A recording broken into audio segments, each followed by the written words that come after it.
Hi, everybody. It's Maria from What's the Story with Maria. How's it going? Welcome to our show. Tonight is May 7th, 2024. Hit that promo, Leo. Yeah, I'm a big fish in a small pond. Days spring and my nights long. I create my own reality. Who I am is fine with me. I'm famous, I'm as famous as I wanna be.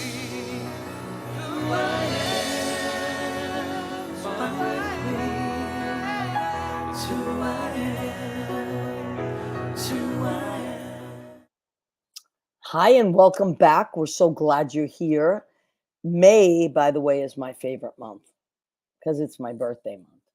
May and October are my two favorite months. I love the weather and I love things that happen in May. And I love the spring and October. I love the fall is my favorite.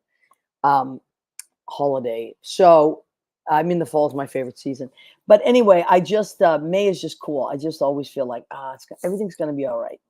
Anyway, let's see who we got in. Of course, first in Danielle Alexandria Alchemy. Hello, Danielle, our friend. She's so great. Danielle is a spiritual medium, a healer, a reader. She does all kinds of stuff. And later on, we'll talk about she's got some Mother's Day specials on her website. But go check her out at DanielleAlexandriaAlchemy.com. She's our friend, and I can't say enough about Danielle's work. It's mind blowing. And I wouldn't say that. I do not waste words, just so you know. Speaking of wonderful, Peter Feliciano, my love. Peter Feliciano is not just my love, but he is an incredible jewelry designer. And he has started his own company, Peter Feliciano Fine Jewelry. They specialize in Latin luxury items. And I'm not talking about, some kind of sort of cool stuff. I'm talking about like really cool stuff. And he was nice enough to send us a sample. And please go and check him out. You won't believe how great this stuff is. And it's really blowing up. So get in on it now before you can't touch it.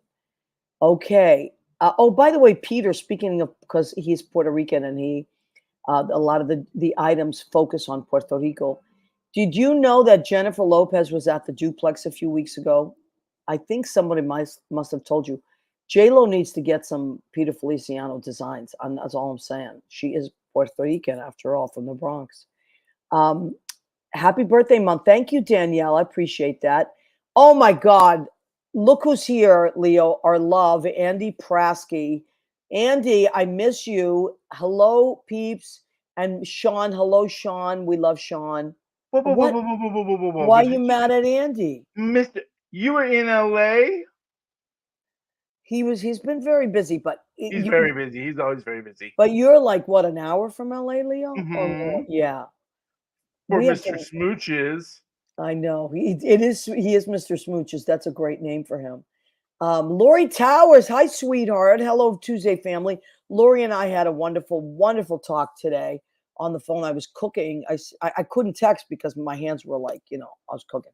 I was making meatballs, chicken soup, all kinds of stuff. So and I said, Lori, just call me so we can catch up. When we Your did, it was famous Three wonderful. Kings chicken soup. I did. I make Chuck Streeper, who's a bartender at the Stonewall Inn for 100 years, and he's been my friend for even longer. He every single week orders chicken soup from me, 2 chicken soups and a marinara every week religiously. He's the cutest thing. So I was making his soup today. And folks, by the way, if you're in the New York area, I'm still cooking. I'm still making meatballs, marinara, bolognese, chicken soup, and spicy sausage and red sauce. You just have to order it. I don't just put out a sauce call because I work a lot of hours. So, but if you do order by Sunday, and you can come pick it up at the duplex on Wednesday. Her face is Or on it. I know her face is on. Her Or face is on it. Friday or Saturday at Brandy's if you're in that neighborhood. I'll bring it there. We can meet there. Hi, Keith. Who? Let me see. Keith Torgan. Where's Keith Torgan? Why am I Keith- not seeing him? He just popped in. He said, "Hi guys, Oh long my time no God! see." I love me some Keith Torgan and his beautiful wife Barbara. Um, Keith, I was talking to somebody this week about your show at Green Room 42 that I zoomed into the StreamYard. I really, really loved it because I was working. One thing I got to say about Green Room 42, because Sarah Glassman's show was just there. Melissa Driscoll's show was just there. I'm actually thinking about doing a show myself there in September because I really like that room. And not just that, but they have the option of live StreamYard if you're Mhm. not in the area, or like for someone like me who works nights, and I work almost every night except tonight, Tuesday and Sundays. I think unless I pick up a shift, I have off. But what I can do is you Naomi? can order. Who's Naomi? Naomi is a friend that I went to Rio Hondo College with way back in the day How when I started the great! college theater. So anyway, the wonderful thing about it's not just Green Room 42, but that's one of the rooms I really like. They have a stream option. I think it's 21.75 or something, and then you have 24 hours from when the show starts to click on your link and watch the show, and the quality is really good. And I just think it's like a really good thing to do. So John Pietero, hi Maria and Leo, hi John. I was just telling Leo we can put it out here now. We're gonna have John on our show on May 31st because he's releasing. Well, his book is coming out, and a book of poetry, and we want to. I think it's the next day. So John's going to be on our show May 31st. We're getting a preview, a hot press preview. Yes, we are. Okay, let me see. They have Lynn, Lori, so many people. Okay, so we have a Popular lot. night. Keith Tor. Oh, there he is. There's Keith Torgan. Hello and happy Tuesday. Rena Cornelli Berge, my cousin from Massachusetts, manager for our family. Keith Torgan says it's a beautiful room with great sound and lighting, terrific staff. Yes, I agree. And I got to tell you, I really did love your show, Keith. And I love how well you and Barbara work. You know, they're married and they're both incredible musicians and just beautiful music, original music that they wrote, and it's just fantastic.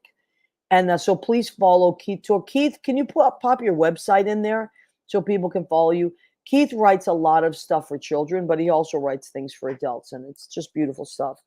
Danielle, congrats on the book, John.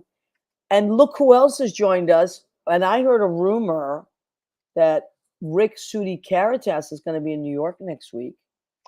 I heard that too. So Rick, we better get together, even if it's I got to give you a hug. I have to give you a hug. So maybe swing by the duplex on a Wednesday or if whatever you can do, or Brandy's Friday and Saturday, or Stonewall on Monday, or I'll just meet you somewhere and give you a hug and tell you I love you. So now one of the things I wanted to May 19th. Okay. Well, we got a little echo going on here. Hold on a second. I don't know what that's about, but I do want to pull up. Sometimes what I do is I watch, there's two streams going on. One goes to my Facebook page and one goes to the What's the Story with Maria page. So sometimes I like to pull them both up so I can watch. But anyway, I'll worry about that another time because there's different people that pop on. So one of the things, oh, beautiful. Okay. www.buriedtreasure.life. Oh, I love that. For adults. And then www.greengolly.com for kids. Oh, I love that. And Torgan, Torgan art.com for his artwork. Keith Torgan is not just an incredible musician, he's a great artist as well. And I actually have two Torgans. Well, one I gave to Leo for, there it is behind you. And the other one is of me and Leo. It's in my room right now. Yes, there it is of Leo. It looks like a Pagliacci clown. I love it. He organized it. He just did his thing. It was beautiful. And the other one is of me and Leo. And I just love it. Yeah, it's in my room right now. Anyway, okay. So one of the things I wanted to talk to Leo, I text Leo this week, as we often communicate during the week. You know, I don't know about anybody else, but I feel like so heavy-hearted lately. There's so much sadness in the world, so much sadness, and there's so much division. And there's just some days, I don't know about anybody else, but I start to feel a little bit hopeless. Like I feel like people just are against each other and nobody is hearing anybody. And there's just, it's just we're getting more and more isolated and lonely because of the things that are happening around the world and in our own country. And I just feel like so sad from it. And Judy, my girlfriend, the other night showed me. She said, "Oh my God, you're not going to believe this." She had tears in her eyes. I said, What happened? Are you all right?" She said, "Look at what's happened in Rio de Janeiro. Madonna put on a free concert and in Rio de Janeiro, Brazil, on the beach, and literally, you're not going to believe this number, 1.6 people showed up. Leo, are there any pictures of the crowd? Let me see. Because that is what blew my mind. What blew my mind was the crowd. Oh, there it is. Okay. I want you to look at this. This is, it goes on, and they had like screens on the side, but this is on a beach. Look at these happy, happy people. And it went on for miles and miles and miles of people watching Madonna perform, and not just watching, but singing along to her. And I thought, oh my God, with everything that's happening, look at the power of music. The power of music is so profound that 1.6 million people, I mean, that's more than some cities. It's crazy. It's like, it's more than some little towns. It's just, that's who showed up for the concert. I mean, it was crazy. They look at people on rooftops. And then she just had, look at this. This is all the screens that were, and it was on the beach. Was it called Casablanca Beach? I think something like that. So Lynn says, yes, the power of music. And Lynn knows all about that because Lynn is one of those beautiful people on this earth that brings people together with her music. We had a wonderful time at Casariano's last Sunday. And also Lynn writes the most beautiful music. So yes, the power of music. I can't it's so underestimated. But Leo and I were talking about this because we both teach kids. Yeah, Keith, wow, I know. 1.6, that's crazy amount. I think Brazil has 6.7 million people. So that's 1/6 of the country, something like that. Can you imagine? I can't imagine. And I just think it's a testament to that people want to feel something beautiful together as an experience. That's why going to shows is so important. That's why supporting your friends is so important. That's why listening to music instead of the news is so important. I mean, you can listen to the news. God knows I drink a lot of news. I mean, no, I ingest a lot of news. But what I've been trying to do is offset it with music because I need it. I just, by the way, put a little plug out for, because I love audiobooks because I drive a lot. And I just finished Brandy Carlisle's audiobook. It's called Broken Horses. And her daughter actually named it that. It's just it's such a great book. The beginning, she's very scrappy when she was a kid. So the beginning part of it, some of it is a little hard because, she was super poor and they came from nothing. And, so sometimes for me, listening to kids suffering is hard. But what she did with it, and coming out as a gay person and fighting those battles of being bullied and all that stuff, it just was really quite beautiful. But then at the end of the book, the last hour of the book or the audiobook, she plays her songs unplugged. The songs that she referred to in the stories, she plays them. So you understand why she wrote which song and why and who they were written for. It's really cool. So Andy Prasky says it's a fact that listening or performing music actually increases blood flow to certain brain regions and affects emotions. I believe that. I believe that. And Danielle said, amazing time. I got to go see Lynn again soon. Yeah, because you're in her neck of the woods. Lynn plays a couple times a week. Definitely go, Danielle. Keith says, thank you, Maria, for the loving, sharing the music, and for being in the world beautiful. You are beautiful, Keith, and I love you. Keith wrote a beautiful music. Before I met Keith, I played a role in a show he wrote for many years, and then I got to meet him. It was a children's theater project that was beautiful that we did, and I played Keith. I played the role that he had written for himself, so I got to play that kid, and I loved it. I loved it. Lynn says Danielle is my neighbor. Yes, she is. Okay, so tonight nothing is a coincidence, right? And Danielle would tell you that in half a second. So me and my girlfriend are getting all emotional about this Madonna concert, and then all the bad things that are happening in the world, and we're like, oh my God. Like I said, I wish like people would just play more music. Like the power of music is so important. And I got a text from our friend, Michael Carmen DiBianco, who is a beautiful musician and writes beautiful music as well as plays beautiful music. And he was letting me know that his new album was released. I said, let me just check, because I had a few conflicts. And I said, as soon as I know, we're going to get you on the show. So it all worked out as the universe has its plans, that Michael was free tonight, and I needed the power of music because I was feeling a little sad.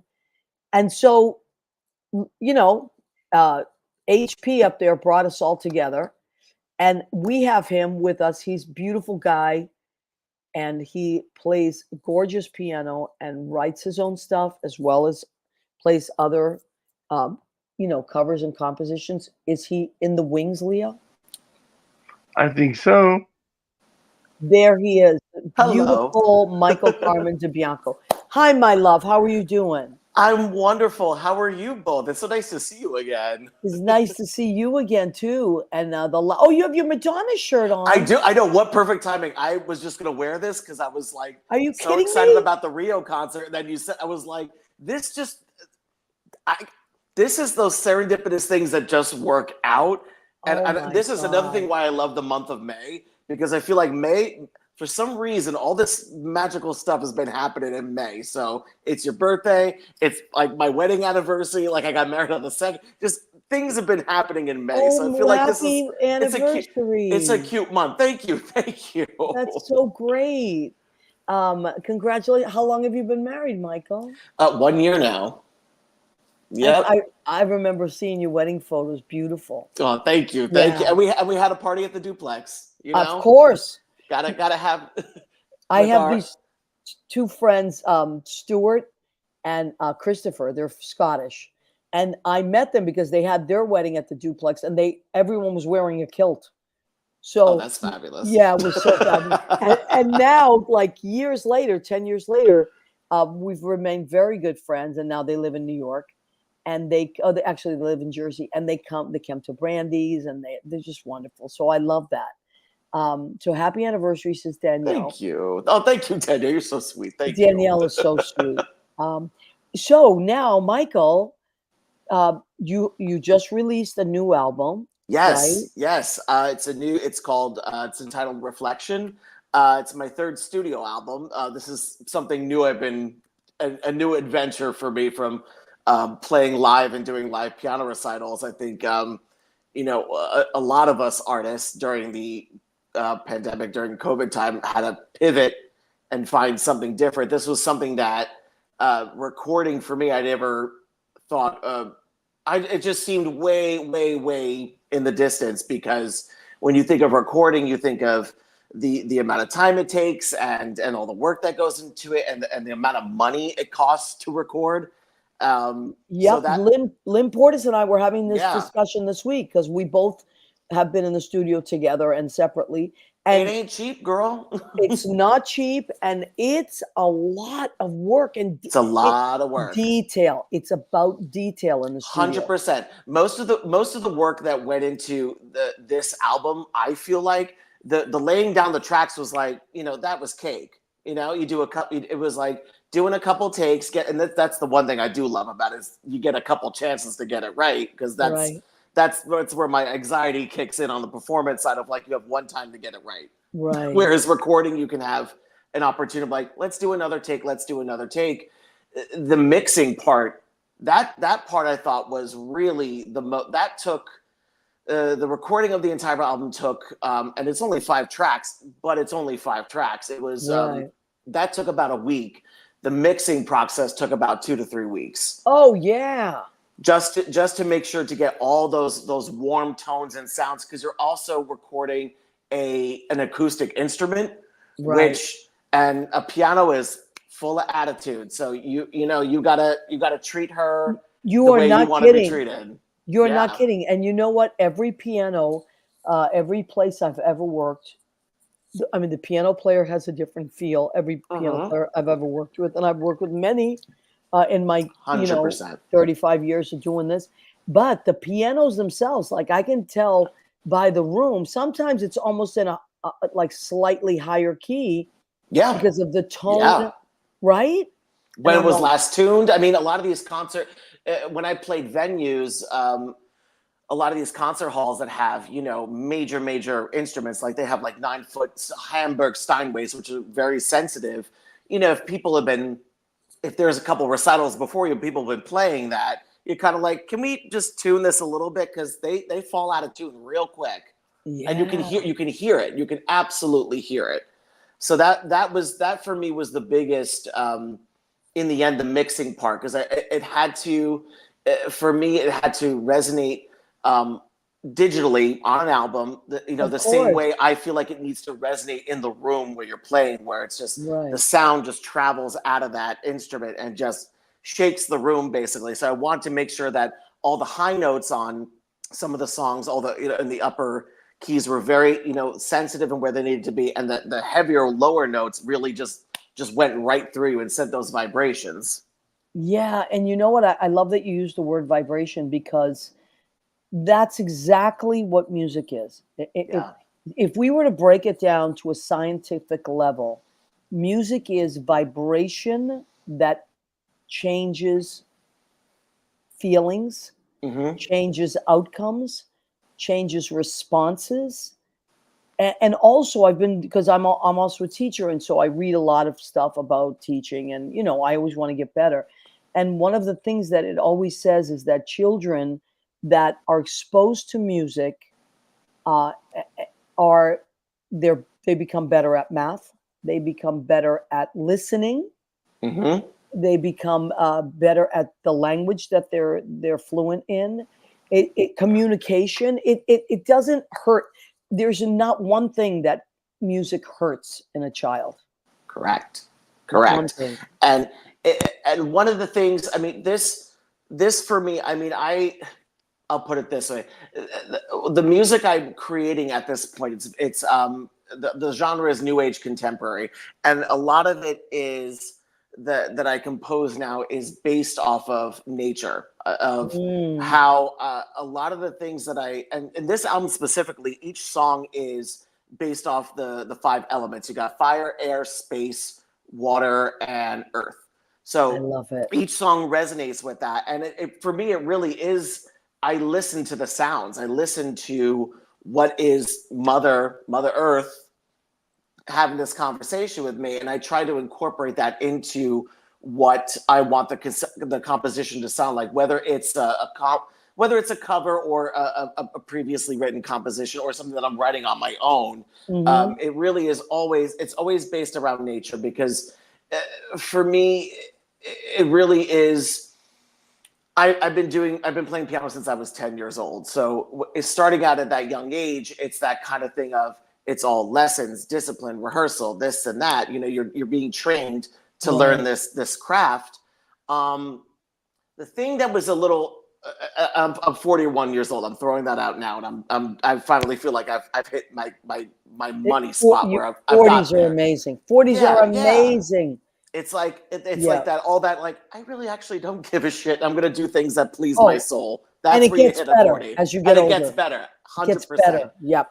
so growing up, it was, I was very into, I was that little kid listening to, Dustin O'Halloran and Enya and Sarah Brightman, like all this new age I enigma. Like love it. I was obsessed with the Pure Moods album when I was a kid because it was Oh, just I these, love that. it was just it was ethereal, it was euphoric, it was all these feelings that I was like, what is this? But the crazy thing was, when you come from a very small town, no one else is kind of in that same realm as you, and when you So don't how sort did of, you discover it? If watching, I mean, really, it was watching TV. I mean, for me, it was, I I feel like my parents are both very heavy into music, so they always played different things. My dad's from off the boat Italy, so we always had Puccini blasting in the house. So yeah, it's just what you're exposed to. And I was exposed to very good music. I was exposed to a lot of Motown, the '60s, '70s, Fleetwood Mac, all those delicious Yep. sounds. And I think it was when I'd started. I feel like the hardest thing for kids when they're trying to figure out what they want to do, continue when they go from teenager to adult, is you're surrounded by a lot of skeptical adults that don't really know where to play. That's what I was surrounded by. I can't say that, that might be different now. This is, over 20 years ago. I was just surrounded by skeptical adults that didn't know what to do with that. So there was, I thought, okay, I like creating this style of music, but I don't know what that is or if there's a market for that. Because what I was surrounded by was go to business school or go play sports, and that's how you get in college, and that's how you make it, and all that stuff. So but so the only outlet that I thought, okay, what's gonna where I don't feel alone and I don't feel isolated in this. So I went to musical theater. I did the school plays. I went to an incredible regional theater training program, and I thought, okay, I'm gonna do musical theater. I can sing, I can dance, I can all that. So I went to AMDA, I came to New York, and that's where it was sort of like, oh, this is show business. It's not just, having fun. It's like, this is a job, this is work. Right. And that's where I really learned from my peers around me that I was meeting at auditions and things like that. This is a serious business. And this is right. And people don't always take it seriously. No, and they don't. And it was that kind of thing of like, okay, I had like a little imposter syndrome in there of I know I'm good at this, but it's not life or death for me the way it is for a lot of these people that moved from the middle of nowhere because they wanted to dance on Broadway or perform on Broadway. I didn't have that. It didn't hit me that way because so I kept trying like all of us artists do. We're like, okay, what's the next thing I can try? What's the next thing I can try? Because I'm not giving up yet. I'm going to figure out what this thing is that I do that fills this, and we're hitting it. So there was a period where I wasn't playing piano. I wasn't, I had left my piano teacher that I had. I had a private teacher for many, many years and she was incredible. This woman, Miss Valentine, she was a teacher in the next town. My parents hooked me up with her, and she saw something in me. She saw that I had this gift and I had a problem sight reading growing up. So a lot of the times I would make things up in my head and just play. And she would sometimes be like, okay, I'm signing you up for competition. You have to learn this piece. You have to learn that. You have to learn that. But I'm also going to allow you to do these pieces you create because it used to the thing that used to bother her when I used to say like I had a problem with sight reading was she's like, you play these arrangements of this song that's, on this sheet music here, but what you're playing is more complicated than what's written. So I don't understand what the disconnect is, but I'm also not going to discourage it. So she was very She was very encouraging, about being like, you got something going on there. I don't know what it is, but your technique is good. And, everything, all the parts move. So it's like, I'm going to let it go. What I think, I want to stop you here because I think that this is part of creating, right? Like I was going to say, when sometimes I'll listen to a piece of music and it inspires me, right? Sometimes I just want to write something and I hear something else and I go into, or sometimes I just hear like wind outside and it takes me out of myself. Yeah. What I think is so amazing about what you're talking about is that you almost, in that moment of playing music, were almost transcended to a higher level of yourself, if that makes sense. Absolutely. Like, that musician in you is elevated because of the beauty of the music and then your brain starts to create on its own. Yeah, it's meditative. It truly Yes, is meditative. It's absolutely. 100% meditative. And so there was a huge, there was a gap between, when I was like 20 to 30, where I was working in the theater and I was touring and doing shows, but I was still playing, because there would be like a singer. It's like, oh, I want to play this new song. Will you play it for me? I heard you play piano. So it was that kind of thing. But it wasn't until I was about 30 that I said, there's this thing inside me, this gift that I've had, and I've been ignoring it for a while. So it kind of started to come back. I started to do the singer, songwriter, piano thing. But then I noticed the voice started to go. So it really wasn't until 2016, 2017, I was in my late 30s, that I finally started embracing that, that thing I felt when I was 10, 12 years old. I love that. I had this space. I think that's the great thing of art, is that no one has any say over what I was doing. So it was like, I can create whatever the shit I want, and no one's going to give me boo about it.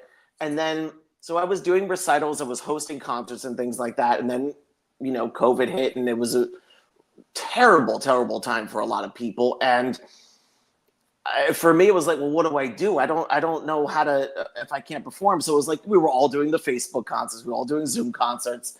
But with a little, that little thing called Google, I started being like, how can I do this? And in a negative turned positive sort of way, the reason I started recording professionally and doing the research, learning how to do it, learning the business, getting all the equipment and the rights and all the publishing, all that stuff, was because I started putting my stuff online, like on YouTube and things like that, without being protected. And someone started lifting my work and like singing over it and not really giving me the credit for it. So that's the thing. Wow. It's that typical thing. It's the thing that Taylor Swift's vouching for all of us, is like, get paid for your art, get paid for your art.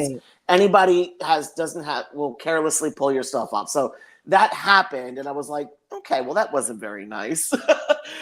Well, but you know what? I'm going to stop you. Yeah. What I hate? One of my least favorite things is when someone says, imitation is the sincerest form of flattery.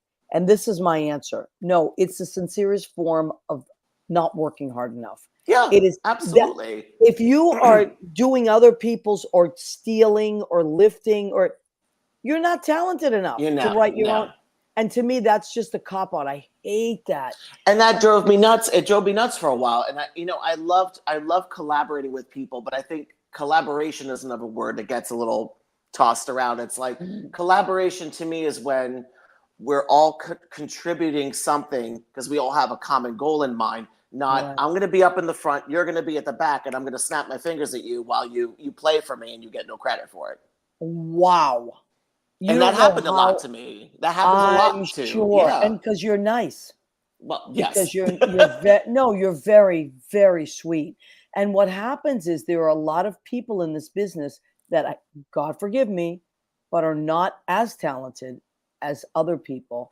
And what they do is they make up for it in being bossy, or in being controlling, or in, like there's a saying that I love that says, high grandiosity equals low self-esteem. Oh, 100%. 100%. My best friend Lynn Portis and we've written many songs together, and she writes with a ton of other people, and I write with a ton of other people. But like, we just are these floating. We've written stuff and we share things together. But what we have, and why we work so well together, is there's a mutual respect. Yeah. And I 100%. respect every musician I work with. And when I go into the studio, I am in awe of musicians. First of all, musicians are my favorite people. I think they're the closest to the spiritual world of any, anybody. I just feel like there's something, the vibration. Absolutely. There is and we've all been in the Sitz Probe rehearsal moments of the craziest thing are musicians that are, what they call the hired guns, that go into recording studios, and they're extra, an extra guitar, an extra bass in here, and they'll just wail on anything, because that's all they do. It's just to learn and play. And I think I think it's important, and I think the disconnect I made. I never considered myself an accompanist because I feel like that's a whole other special skill. That is something that takes so much patience for the artist that you're working with, and the ability to stand up for yourself and the music as Right. well, and say, hey, So that wasn't really my strongest thing, but when people called for it, I did it. But it became that thing during that COVID period where I started doing these solo concerts, and I saw how it made people happy. It was something that they were like, "Oh, I'm so glad you did that. I love that song and this and that." And that's where I was like, this is stuff that's helping people heal, and it's helping me heal. Yeah. It was that kind of thing of like, I'm in this apartment with my boyfriend at the time, and we're married now, but it was just this thing of like, okay, what's going to help me process this? Right. Was putting hand to keys and just having chords resonate, and whether they were light or dark, just letting it come, just letting those chords come, and just experimenting and creating, and that's what it kind of led to when I put out my first album. It was something. It was like, okay, let me stick to what I know. I love musical theater. I love film scores, Ennio Morricone, and the Sondheims and things like that. Oh So my God, I love that. Yes, and now I want to talk about that because you created many originals, but you also do beautiful versions, cover versions of, like in the stage and screen. You do film and Broadway, and it's beautiful. Like the Sondheim one, the hat. Finishing the hat. Yeah, that one for me was a very like, okay, maybe Mr. Sondheim might have some notes, but I think he'll enjoy it. But I love that. When people started listening to it, and I started getting feedback from friends, all over the world, they were like, oh, I had friends who were yoga teachers. Like, I taught my yoga to this. I have dancers. I created a piece to this. And that's the part where it's like, that's the sharing part that I like. Yes. I gave you something, they took it, and they used it to create further. That for me is like, that's the collaboration. But you're also getting it, and you're getting the credit, right? And you're getting they're acknowledging your talent, and they're inspired by it enough to create a piece to complement it.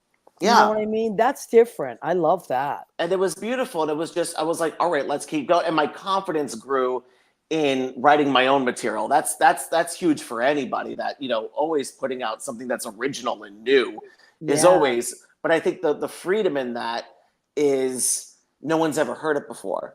Right. So, and it's like yours. So you and can it's do yours, you and it's want yours. With it. Yeah. And that was the thing that I sort of found was always my balance as a musician is, when I'm doing these very popular pieces, I was like, I would stress a little bit, like, no, I've got to get this. I got to nail this. It's got to be perfect. I got to nail this part. And then when I play my old stuff, it's just like, just it's almost breezy. Because it's channeling. Right. When you're playing your own stuff, you're a vessel. Your body and your mind are vessels, and it's just coming through you. Correct. I mean, right? Correct. Yeah, so now, 100%. Let's talk about what inspires you to write things. So you have 3 albums. The Stage and Screen is one. Eclipse is the second. And then you have Reflection. So when, and we haven't talked about Eclipse much, but we'll go back to that. But when you do write an original piece, is it that you watch a movie and something happens? Do you sit down and say, today I'm going to work on an original? What inspires you to create an original piece? It's really, it's almost like, I want to say it's like, oh, this arduous.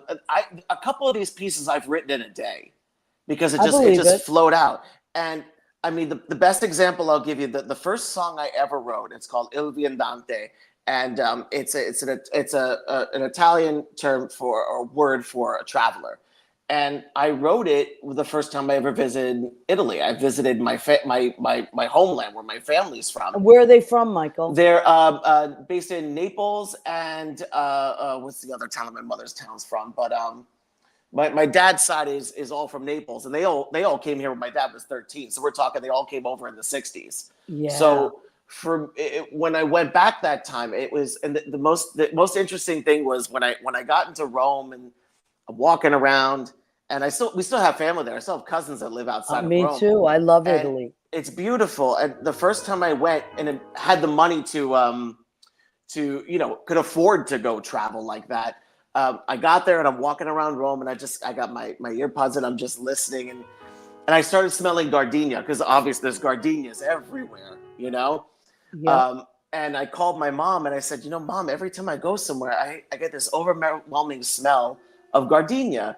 And I'm like, I don't see any of the bushes around, I think maybe it's just in the air. She goes, I think it's just because you're there and your grandmother's favorite scent was gardenia. So I think you're just being surrounded by I have this chills, Michael. welcoming I have energy chills. that you're there. So it's just that kind of thing of like, you're there, experience it. This is your first time being there. Experience where you came from. Right. And the song. So the song Vendante came from, I was in Florence, and it was that Monday when everything's closed, and I didn't, realize that. So I thought, what can I do today? So I walked all the way up that huge hill to get to the Palazzo Michelangelo, and there was a beautiful rose garden halfway up. And I just kind of sat there and just, looked out onto to Florence, and it just overwhelmed me. It was just so beautiful. And then I came home and I was like, I would like to write something about that experience.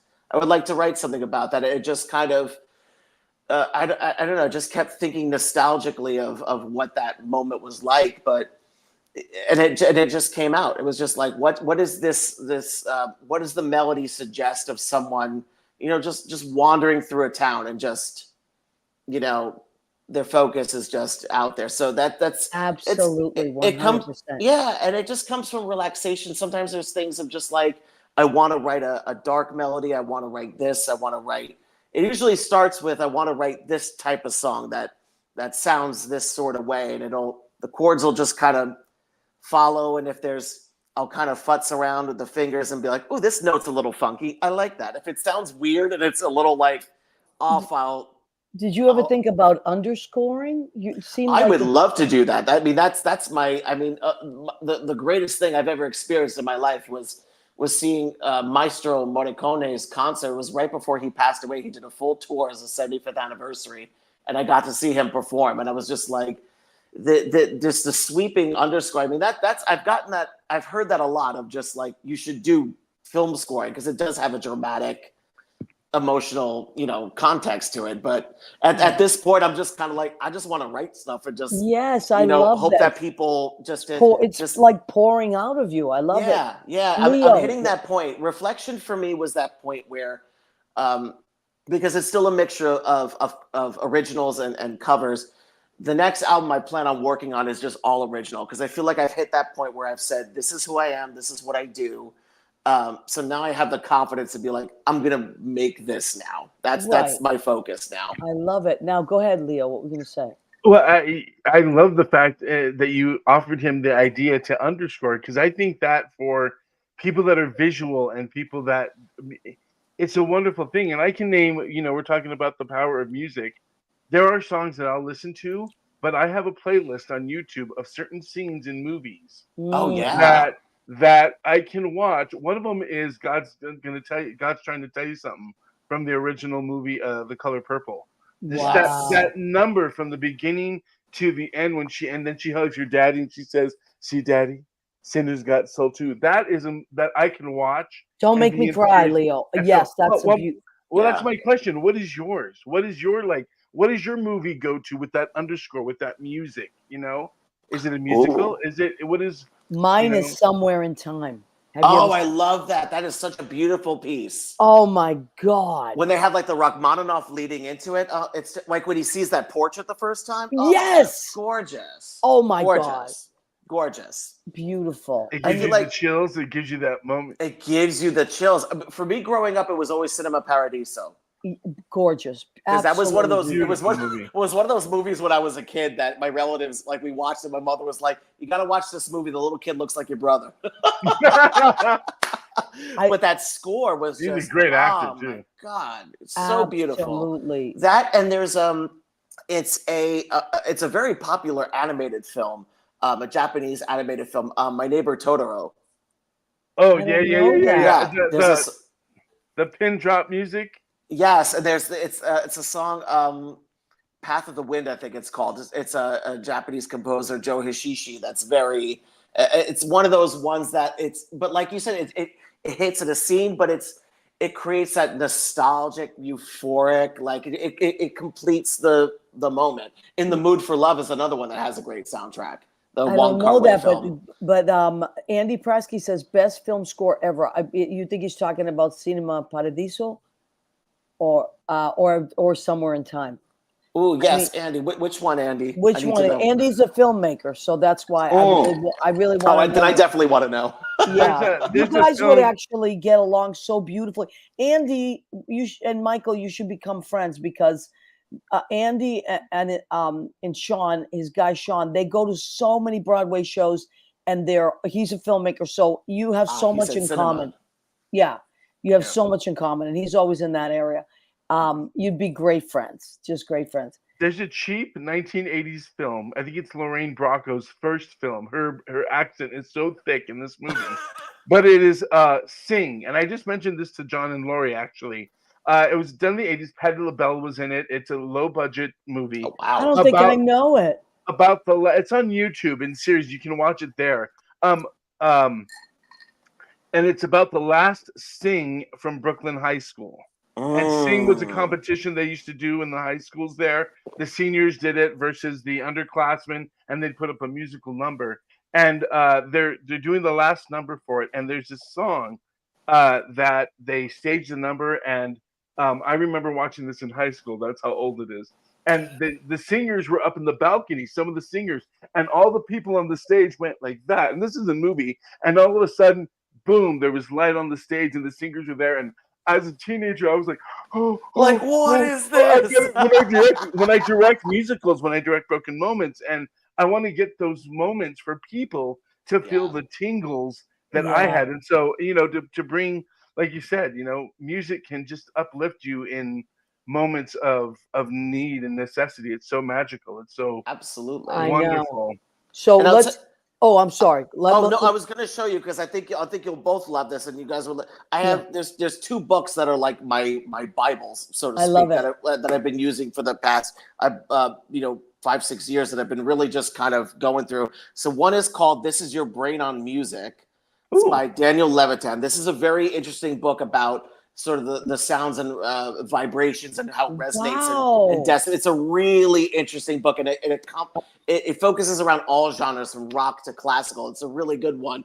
And then this one I love is called Effortless Mastery by Kenny Warner, who's a fantastic pianist, composer, accompanist. He's one of those people that's played for like everybody. But Kenny wrote this beautiful book basically about, it's a very spiritual take on how to compose and get out of your way. Wow. Get out of your own way and just really find your soul in this, because I feel like a lot of the chapters he talks about is sort of how we level ourselves with success, and how that kind of, there's people that are, majorly successful, but the height of that fame kind of stresses them out. They kind of, it's hard for them to get on stage. It's tackling like stage fright and all the kind of things that people don't really realize about artists, Right. about the things that we deal with internally. Oh my God. To deliver art, to create our art, to get on that stage 8 shows a week, to get up in front of like millions of people and do a concert. That's never a topic that's sort of discussed, and sort of the anxiety and the pressure that goes with that to get it right. And this Absolutely. has been a really good book of just like, here's what you do to get out of your head. Here's what you do, just keep moving forward, keep focusing on what the goal you're trying to achieve. Don't look at other people, what they're doing, put the blinders on, keep your eyes on your own paper kind of thing. It's a really, really sort of in layman's terms, just like, hey, you want this? Do this. So these are two Wow. really good books, I think, for anyone who wants to do, or just wants to appreciate their listening experience with music. These are both books. And I think Effortless Mastery is good for anybody. That's You know what? I just wrote any them. craft. I wrote them both down, and I'm going to definitely read them. Keith Torgan says, I went to high school with Kenny Warner. Oh, That's wonderful. a great book. I that's use it when I'm fantastic. teaching my my WSs. Wow. And the How first time I cool. saw this book was when I was a teenager watching the Rosie O'Donnell show, The Best. She had Betty Buckley on it as her guest. She was promoting a new album, and Wow. she had her pianist. She goes, "This is Kenny Warner," and he just wrote this beautiful book, and she had it. And I was like, I should get that book. That sounds. I would like to read that. Isn't that I'm going to get it. I'm going to get that. I'm going to get the This Is Your Brain on Music. Oh my God, I love this stuff. We have Any to take a questions? minute because we have to do the workshops. Okay, thank you. Ooh. I was like, what is WSS? Workshops. Wow, that's wonderful. Okay, we have to do the food section of our show, which is called Go Ahead, Keep Eating. There's Rena. I was hoping she would say, that's my cousin Rena. She never forgets that. Go ahead. So we have to do it on the count of three. We all three have to say, go ahead, keep eating. 1, 2, 3. Go ahead. Keep Keep eating. eating. So I always cook for the show because if I ask creative people to come on and talk about their creativity, I must also stay creative every single week. So what did I make this week? I always have to read it because I am one of these cooks that puts so much in the food that I'm like, if I don't, because I create as I go, if I don't write this down, I'll never remember it. So I'm on the keto again because my birthday's in 2 weeks and I want to get into my pants. So here's my plate. And I made cod cooked in turmeric, garlic, ginger, dill, white wine, lemon capers, orange peppers, crushed red peppers, and black olives over cauliflower rice. Okay. Yeah, it's a lot. I like to put a lot of stuff in. That's Yeah. just me. I like a lot of flavor. I have to take a bite and it has to go. Boom. Yep. Yes. I don't know why, but that's what I Let him like. scream. Yes, even when I go to restaurants, I drive Judy crazy because I go, I could have made this better. Like, you know what this needs? And she's like, oh my God, just eat it. Like, it's delicious. Do you know how expensive this is? And I'm like, I know, but it needs this or Yeah. it needs more this. But it's got to appease everybody. It says it can't appease, you know. Right. That's why they have to tone it down. So for my salad, you know, I love salads. Ooh. And I made this is romaine lettuce with mozzarella, the little tiny mozzarella bocconcini, red sweet peppers. What did I write there? Salami, Kalamata olives with a fig infused vinegar and a Tuscan herb olive oil. Right there. Beautiful. Oh, and Roma tomatoes. That's what I wrote. I couldn't read it. The little Roma tomatoes. And then because the one thing about being on keto, you can eat a lot of great stuff, but dessert is kind of out of the question. So I have to be good, but you can't have berries and melon. So that's what I'm having. Some strawberries and some honeydew melon. Oh, that's wonderful. I'm going to be good. You know what it is? That's the only diet that works for me where I can drop like 5 or 10 pounds in a few weeks. And How long have you been doing that? Off and on for like 2 years. That's incredible. I mean, it works. I mean, for an Italian, like. Well, that's what I mean. My cousin Gina Savino said to me one time, she had lost like 50 pounds. And I was like, Gina, what the hell? She goes, Did you do? I'm on the keto. And she said, I go, what's the keto? She goes, well, you can have mozzarella. You can have salami, prosciutto. I go, stop right there. Stop. Because I, for years, had been on low-fat diets to lose weight. Right. And I was miserable. But when I heard that, I'm like, wait a minute. She goes, you just can't have bread, pasta, or rice. And I was like, or sugar. All right. But you know, I can do it. I can do it. It's something I can pull off for a few weeks, get into a suit, get into whatever, lose some weight, and then I can, you know, I go back to my regular eating. I've seen those little cheesecakes, the ones that you were talking about a couple weeks ago. They're getting really popular. The only problem is they got almond flour for their base. Oh yeah, you can't do that. Okay. He's allergic to. Oh, for the nuts. Oh, right, yeah. But you know what? They're not that good. They're not that good. You're not missing anything. No, you're not, because I ordered them. They're okay. You know what is good? Certain Atkins chocolates. They have actually perfected it. And the best one so far that I've ever tried is the Atkins Breakaway Bar. It's like that's a Kit Kat one, right? And it's delicious. It really tastes really good. Anyway, so I had to do that part of the show. Now, Michael, what you talked about this reflection, which by the way, Keith said Rain. He loved Rain. I love Rain too. Thank you. Thank Rain's you. my favorite too. Thank you. And now, so tell us about Eclipse. We haven't talked about that one much. Oh, so Eclipse was sort of a that was like part two. I did stage and screen. That was, okay, I'm going to do this. I'm going to try this. Stick to what I know, musical theater, all that. I'm going to try it. Eclipse was the first time I started dabbling into, okay, I'm going to release some of my own compositions here, and then try to start to create. Back in the day, we used to say, "Hey, I bought this album." No, now the industry has changed a little bit. So when I still love that concept of calling something an album, and a lot of the albums I grew up listening to were very thematic from beginning to end. Every song mattered. There was there was no throwaway songs. There was no let's fill in here and there to make a 13, make this, a double album kind of thing. It was more, and it was more every song counts and every song matters, and every song that you put into this, it has to be a listening experience from beginning to end. So that for me was sort of a test in, because I always used to think to myself, like, oh, it's got to have a theme. I think this comes from my cabaret days of like, oh, I'm going to do a show that's all this type of music. I'm going to do a show that's all that type of music. And that's very difficult. It's very difficult to, I commend people who put cabaret shows together, because you have to have a through line through all of that. It's not just getting up there and singing. It's a show. It's a performance. It has to be a storytelling through it. So that I always got caught up in the well, I'll do a theme. It's going to be all Sondheim or all this or all that or Lloyd Webber and things like that, which were things I love. The Eclipse was like, okay, you did the theater album. How can you take all the things you love, pop music, classical music, rock, contemporary and musical theater, and mesh them all together and actually make them make sense? And that for me was Eclipse. It was, where are you placing these songs? Where are you putting everything so that you're going to hear an original composition, and then you'll hear a Madonna song, and then you'll hear an Annie Lennox. Here Comes the Rain Again was something I used to play a lot live. So it was one of those things where how do you make all those worlds make sense together? So that's kind of what Eclipse was. That sort of experiment to see. Bring your chops, girl. I love it. Now, Michael, we talked about your music, but how do people get it? How do they listen to it? So I will say I'm very green about my music producing. So I will probably never in my career produce CDs, vinyl, cassettes.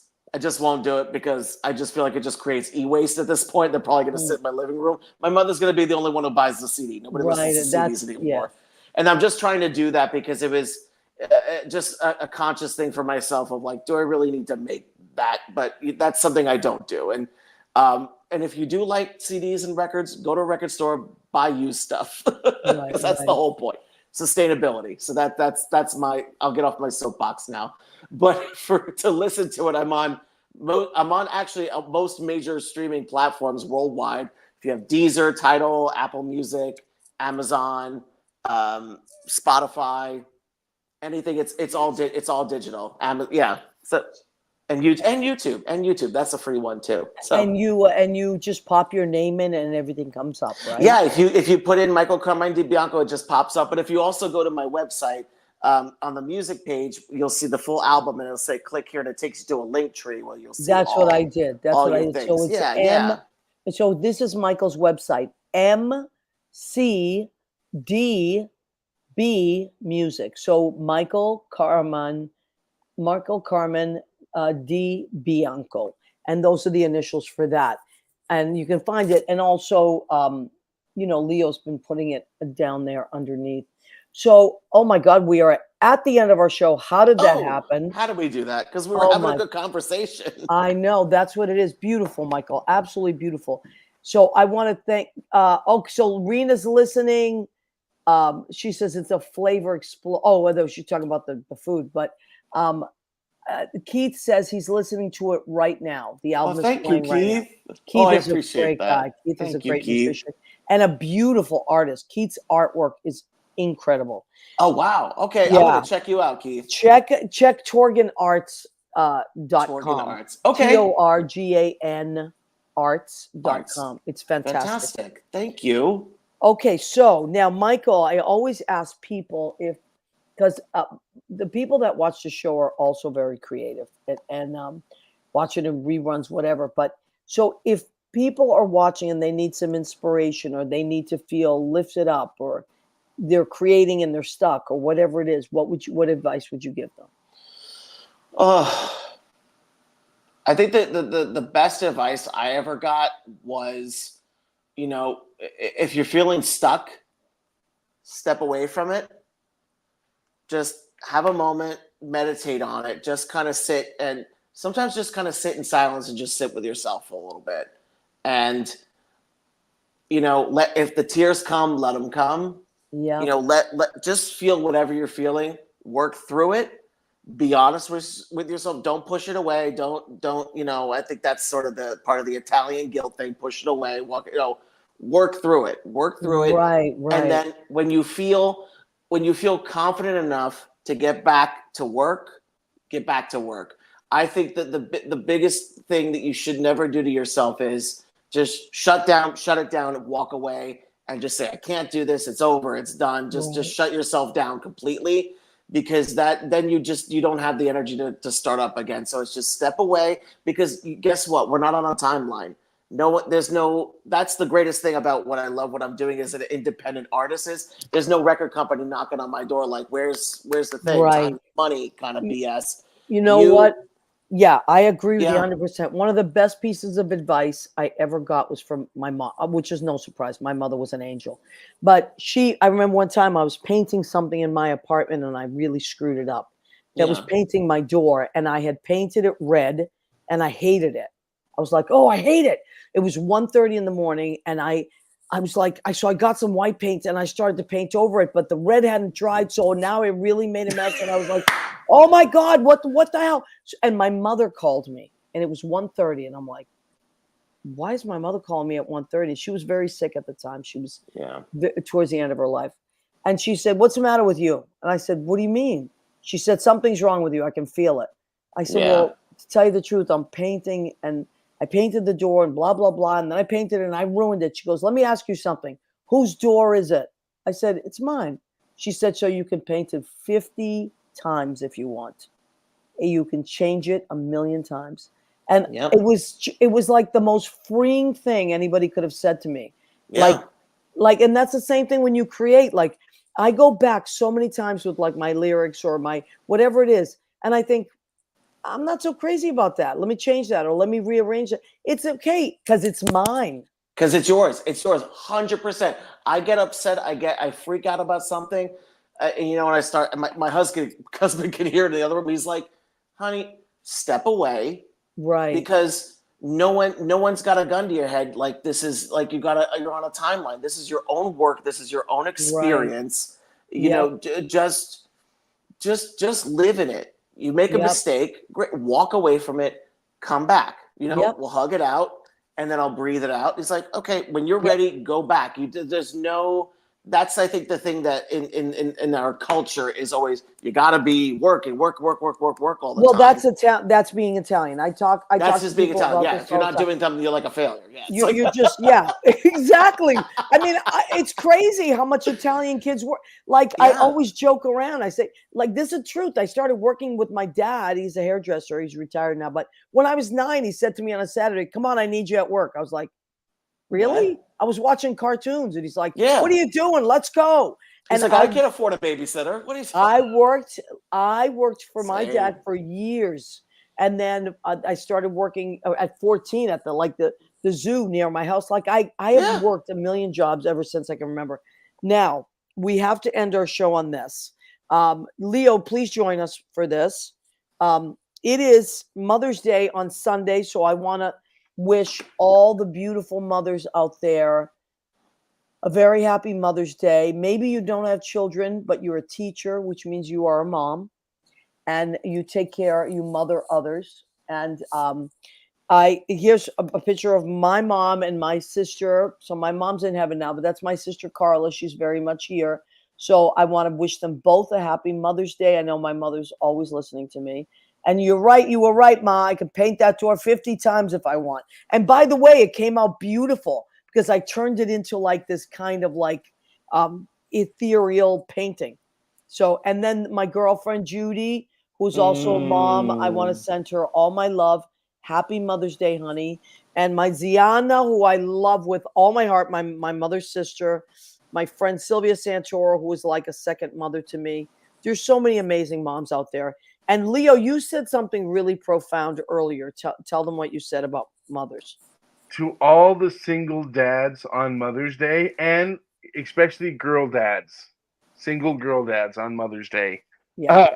Especially when they hit their teenage years. Yeah. Keep going. You got so it. some parents are both mom and dad. Yeah. And you know who you are out there. And we want a special thanks to you. And Michael, I cannot thank you enough for making the time to join us. You are so sweet and interesting and lovely and creative. And I'm so happy that you took the time to come on. Thank you, Maria. Thank you for giving me an opportunity to talk about. Oh, I loved it. I appreciate that very much. It's very rare as artists we get to do that. So thank you. I appreciate that very much. You're welcome. And Michael, speaking of Italians, you see Leo has put a picture of my mom up here in the corner when she came from Italy. She was 18 in 1955. And that's a picture of her right there.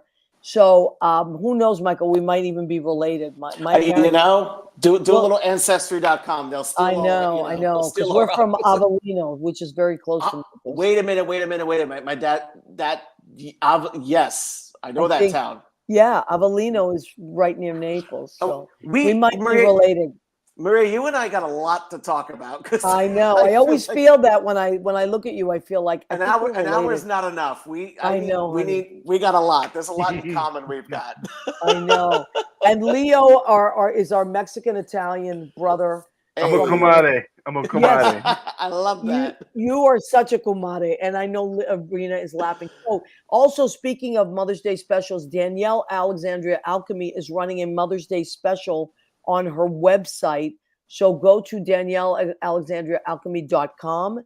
She's doing group sessions and a Mother's Day special. There's a million things on her page, but if you want to get a really meaningful present for your mom or a mom, one of Danielle's sessions will blow you away. So thank you, everybody. And we please go to Michael's website and please come back next week. Leo, where would I be without you? Lost. Love you guys. Thank you.